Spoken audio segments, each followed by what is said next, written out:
लेकिन कुछ लोग बतावे कि मजबूरी है।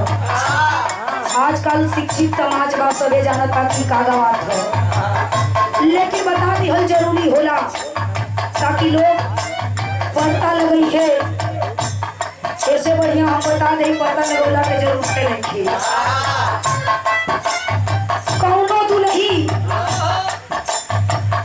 कौनो दुल्ही के राजा जी परदेशी बना, वो दुल्ही अपने जवानी का बोझ लेके ढोतिया बड़ा परेशान किया। वो कह दिया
उठता जवानी बोलो हरिया राजा जी, उठता जवानी बोलो हरिया।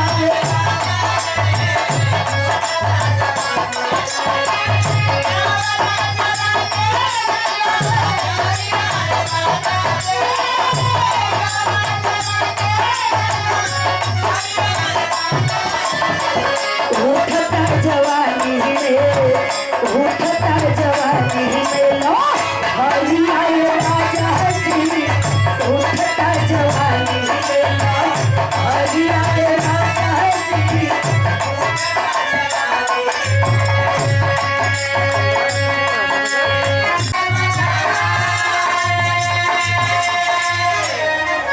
आप हमारे मामा जी की ओर से अरे तू याद